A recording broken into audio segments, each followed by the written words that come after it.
ਦੀ ਲੋਕ ਸਭਾ ਮੈਂਬਰਸ਼ਿਪ ਰੱਦ ਕੀਤੀ ਗਈ ਹੈ। ਅਦਾਲਤ ਦਾ ਫੈਸਲਾ ਹੈ ਸੀ। ਅਦਾਲਤ ਨੇ 2 ਸਾਲ ਦੀ ਸਜ਼ਾ ਸੁਣਾਈ ਸੀ।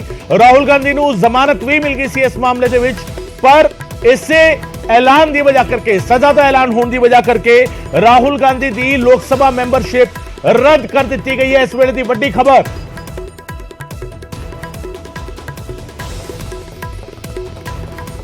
अहम खबर इस वेले दी, राहुल गांधी दी लोक सभा मैंबरशिप रद्द कर दी गई है। राहुल गांधी कांग्रेस के आगू, उन्हां दी लोक सभा मैंबरशिप रद्द कर दी गई है। मानहानि के केस दे विच 2 साल की सजा राहुल गांधी नूं सुनाई गई सी। गुजरात दे विच सूरत की अदालत ने सजा सुनाई सी। राहुल गांधी नूं जमानत भी हालांकि उसते मिल गई सी, पर लोक सभा की मैंबरशिप उन्होंने गुआनी पई है। लोक सभा की मैंबरशिप अज राहुल गांधी की रद्द कर दी गई है। इस वेले की अहम खबर तुहानूं दस रहे हैं, राहुल गांधी हुण लोक सभा दे विच नजर नहीं आउणगे। सवाल लोक सभा की मैंबरशिप जिस तरीके रद्द की गई है कि इस नूं लैके कांग्रेस किस तरीके रिएक्ट करेगी। राहुल गांधी की लोक सभा मैंबरशिप रद्द की गई है क्योंकि लगातार राहुल के रिमार्क्स नूं लैके, राहुल दी टिप्पणियां नूं लैके हंगामा होया सी। विदेशों के जिहड़ी तकरीर राहुल ने दी सी उसनूं लैके हंगामा होया सी, और उसे विचाले ये मानहानि के केस दे विच अदालत के वल्लों 2 साल की सजा राहुल गांधी नूं सुनाई गई सी। हालांकि सजा के ऐलान तो बाद राहुल नूं फौरन जमानत भी मिल गई सी, पर फिलहाल की घड़ी सब तो अहम खबर है कि राहुल गांधी की लोक सभा मैंबरशिप रद्द कर दी गई है, और बकायदा इस संबंधी नोटिफिकेशन जारी कर दिता गया है। राहुल गांधी की लोक सभा मैंबरशिप रद्द करने संबंधी नोटिफिकेशन भी जारी किया जा चुका है। सो इस वेले की बड़ी खबर तुहानूं दस रहे हैं, राहुल गांधी की लोक सभा मैंबरशिप रद्द कर दी गई है। ते बाकायदा ये नोटिफिकेशन जिहड़ा जारी किया गया है, इस गल का जिक्र है कि आखिर किस आधार से यह फैसला लिया गया है। नोटिफिकेशन जारी करदियां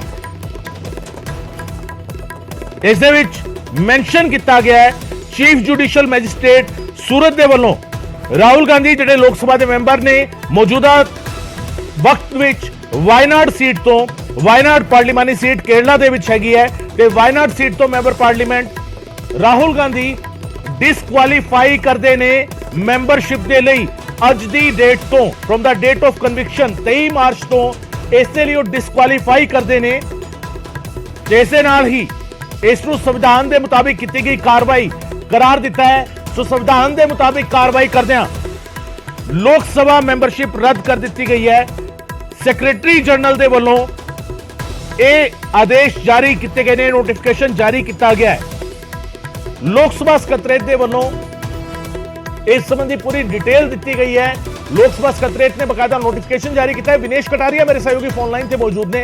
विनेश, बड़ी खबर, राहुल गांधी की लोक सभा मैंबरशिप रद्द कर दी गई है, और सूरत की अदालत के हुक्मां तो बाद एक क्यास्ता लाए जा रहे थे, पर इमीडिएट एक्शन होता भी नजर आया। विनेश, गगन, राहुल गांधी ਨੂੰ 2 ਸਾਲ ਦੀ ਸਜ਼ਾ ਹੋਈ ਸੀਗੀ ਜਿਹੜੀ ਕਿ ਸੂਰਤ ਦੀ ਕੋਰਟ ਵੱਲੋਂ ਦਿੱਤੀ ਗਈ ਸੀ, ਜਿਸ ਦਾ ਕਿ ਜ਼ਿਕਰ ਤੁਸੀਂ ਵੀ ਕਰ ਰਹੇ ਹੋ।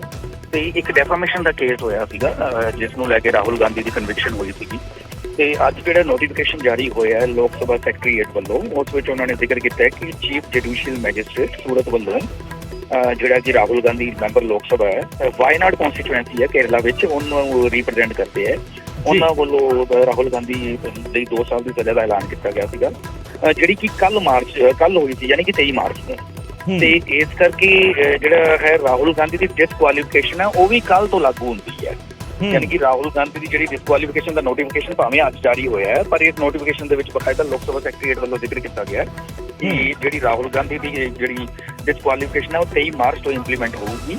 ਤੇ ਇਸ ਤੋਂ ਬਾਅਦ ਜਿਹੜਾ ਹੈ ਕਿ ਹੁਣ ਰਾਹੁਲ ਗਾਂਧੀ ਕੋਲ ਜਿਹੜੀਆਂ ਆਪਸ਼ਨਸ ਬਚਦੀਆਂ ਉਹ ਹੈ ਕਿ ਜਾਂ ਤਾਂ ਇਸ ਮਾਮਲੇ ਨੂੰ ਲੈ ਕੇ ਉਹ ਹਾਇਰ ਕੋਰਟ ਜਾ ਸਕਦੇ, ਜਿਹੜਾ ਕਿ ਮੰਨਿਆ ਜਾਂਦਾ ਕਿ ਯੂਜਲੀ ਇੱਕ ਆਪਦਾ ਐਕਸਰਸਾਈਜ਼ ਦਾ ਪਾਰਟ ਹੁੰਦਾ ਹੈ, ਭਾਵੇਂ ਉਹ ਹਾਈ ਕੋਰਟ ਜਾਣ ਜਾਂ ਸੁਪਰੀਮ ਕੋਰਟ ਜਾਣ, ਤੇ ਇਹ ਇਸ ਪ੍ਰੋਸੈਸ ਨੂੰ ਫੋਲੋ ਕਰ ਸਕਦੇ। ਪਰ ਫਿਲਹਾਲ ਦੇ ਲਈ ਕਾਂਗਰਸ ਪਾਰਟੀ ਦੇ ਲਈ ਇੱਕ ਬਹੁਤ ਵੱਡੀ ਖਬਰ ਹੈ, ਕਿਉਂਕਿ ਕਾਂਗਰਸ ਪਾਰਟੀ ਵੱਲੋਂ ਇਸ ਨੂੰ ਲੈ ਕੇ ਪਲੈਨਿੰਗ ਕੀਤੀ ਜਾ ਰਹੀ ਸੀ। ਅੱਜ ਵੀ ਉਹਨਾਂ ਦੀ ਜਿਹੜੀ ਕਾਂਗਰਸ ਦੀ ਮੀਟਿੰਗ ਹੋਈ ਸੀਗੀ, ਕੱਲ ਵੀ ਕਾਂਗਰਸ ਦੀ ਜਿਹੜੇ ਇੰਟਰਨਲ ਉਹਨਾਂ ਦੇ ਗਰੁੱਪਸ ਹੈਗੇ ਉਹਨਾਂ ਦੀ ਮੀਟਿੰਗ ਹੋਈ ਸੀਗੀ, ਤੇ ਉਸ ਨੂੰ ਲੈ ਕੇ ਇੱਕ ਸਟਰੋਂਗ ਪਲੈਨਿੰਗ ਕੀਤੀ ਜਾ ਰਹੀ ਸੀਗੀ ਵੀ ਇਹਨੂੰ ਅੱਗੇ ਕਿਵੇਂ ਜਿਹੜਾ ਹੈ ਡਿਸਕਸ ਕੀਤਾ ਜਾਵੇ, ਇਸ ਇਸ਼ੂ ਨੂੰ ਕਿਵੇਂ ਅੱਗੇ ਬਿਲਡਅਪ ਕੀਤਾ ਜਾਵੇ।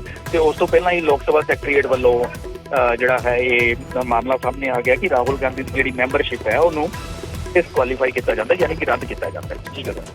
ਬਿਲਕੁਲ ਹੁਣ ਜਿਸ ਤਰੀਕੇ ਇਹ ਫੈਸਲਾ ਜਿਸ ਤਰੀਕੇ ਇੰਪਲੀਮੈਂਟ ਕੀਤਾ ਗਿਆ ਹੈ, ਵਿਨੇਸ਼, ਜਦੋਂ ਇਸ ਨੂੰ ਇੰਪਲੀਮੈਂਟੇਸ਼ਨ ਇਸ ਦੀ ਹੋਏਗੀ ਕਿਉਂਕਿ ਨੋਟੀਫਿਕੇਸ਼ਨ ਜਾਰੀ ਹੋ ਚੁੱਕਾ ਹੈ, ਕੱਲ ਦੀ ਤਾਰੀਖ ਤੋਂ ਹੀ ਇਹ ਐਲਾਨ ਕਰ ਦਿੱਤਾ ਗਿਆ ਕਿ ਰਾਹੁਲ ਗਾਂਧੀ ਦੀ ਮੈਂਬਰਸ਼ਿਪ ਰੱਦ ਹੈ। ਕਾਂਗਰਸ ਦਾ ਰਿਐਕਸ਼ਨ ਤਾਂ ਕੀ ਹੋਏਗਾ ਤਾਂ ਅਸੀਂ ਜਾਣਨ ਦੀ ਕੋਸ਼ਿਸ਼ ਇਹ ਵੀ ਕਰਾਂਗੇ, ਪਰ ਪਾਰਟਿਕੂਲਰ ਰਾਹੁਲ ਗਾਂਧੀ ਦੇ ਲਈ ਇਸ ਨੂੰ ਕਿਸ ਤਰੀਕੇ ਦੇਖਿਆ ਜਾਵੇ ਇਸ ਨੋਟੀਫਿਕੇਸ਼ਨ? ਦੇਖੋ ਗਗਨ, ਇਹ ਨੋਟੀਫਿਕੇਸ਼ਨ ਤਾਂ ਆਪਣੇ ਆਪ ਵਿੱਚ ਜਿਹੜਾ ਕਾਂਗਰਸ ਲਈ ਇੱਕ ਵੱਡੀ ਖਬਰ ਹੈ। ਸ਼ਾਇਦ ਕਾਂਗਰਸੀ ਵੀ ਇਸ ਟਾਈਪ ਨਹੀਂ ਐਕਸਪੈਕਟ ਕਰ ਰਹੇ ਹੋਣੇ ਕਿ ਇੰਨੀ ਜਲਦੀ ਇਹ ਨੋਟੀਫਿਕੇਸ਼ਨ ਆ ਜਾਊਗਾ। ਹਾਂ, ਪਰ ਇਹ ਹੈ ਕਿ ਕਾਂਗਰਸ ਪਾਰਟੀ ਵੱਲੋਂ ਲਗਾਤਾਰ ਇਸ ਚੀਜ਼ ਦੀ ਪਲੈਨਿੰਗ ਕੀਤੀ ਜਾ ਰਹੀ ਸੀ। ਜਿਸ ਤਰ੍ਹਾਂ ਮੈਂ ਪਹਿਲਾਂ ਵੀ ਦੱਸਿਆ ਕਿ ਕੱਲ ਵੀ ਉਹਨਾਂ ਦੀ ਇੱਕ ਮੀਟਿੰਗ ਹੋਈ ਸੀਗੀ, ਜਿਹੜੇ ਕਾਂਗਰਸ ਦੇ ਅਧਿਕਸ਼ ਖੜਗੇ ਵੱਲੋਂ ਇੱਕ ਮੀਟਿੰਗ ਸੱਦੀ ਗਈ ਸੀ। ਅੱਜ ਸਵੇਰੇ ਵੀ ਇੱਕ ਮੀਟਿੰਗ ਹੋਈ ਹੈ।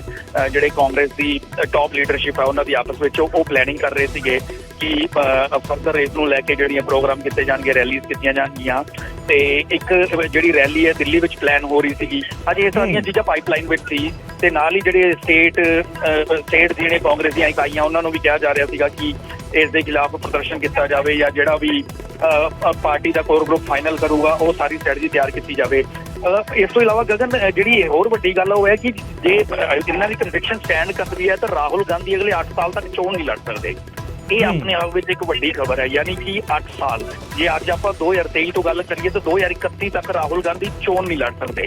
2 ਸਾਲ ਦੀ ਉਹਨਾਂ ਨੂੰ ਸਜ਼ਾ ਹੋਈ ਹੈ ਤੇ 6 ਸਾਲ ਜਿਹੜਾ ਕਿ ਪ੍ਰੋਵੀਜ਼ਨ ਹੈਗਾ ਕਨਸਟੀਟਿਊਸ਼ਨ ਦਾ ਕਿ ਜੇ ਕਿਸੇ ਨੂੰ ਸਜ਼ਾ ਹੋ ਜਾਊਗੀ ਤਾਂ ਉਸ ਤੋਂ ਬਾਅਦ ਉਹ 6 ਸਾਲ ਹੋਰ ਚੋਣ ਨਹੀਂ ਲੜ ਸਕਦਾ। 6+2 ਯਾਨੀ ਕਿ 8 ਸਾਲ ਟੋਟਲ ਹੋ ਗਏ। ਯਾਨੀ ਕਿ 8 ਸਾਲ ਰਾਹੁਲ ਗਾਂਧੀ ਚੋਣ ਨਹੀਂ ਲੜ ਸਕਦੇ। ਜੇ ਉਹਨਾਂ ਦੀ ਇਹ ਕਨਵਿਕਸ਼ਨ ਸਟੈਂਡ ਕਰਦੀ ਹੈ, ਕਿਸੇ ਵੀ ਟੌਪ ਕੋਰਟ ਵੱਲੋਂ, ਹਾਈ ਕੋਰਟ ਵੱਲੋਂ ਜਾਂ ਸੁਪਰੀਮ ਕੋਰਟ ਵੱਲੋਂ ਰਿਵੋਕ ਨਹੀਂ ਕੀਤੀ ਜਾਂਦੀ ਤਾਂ ਅਗਲੇ 8 ਸਾਲ ਤੱਕ ਰਾਹੁਲ ਗਾਂਧੀ ਚੋਣ ਨਹੀਂ ਲੜ ਸਕਦੇ। ਯਾਨੀ ਕਿ 2024 ਵੀ ਵਿੱਚੇ ਆ ਜਾਊਗੀ ਤੇ 2029 ਵੀ ਵਿੱਚੇ ਆ ਜਾਊਗੀ।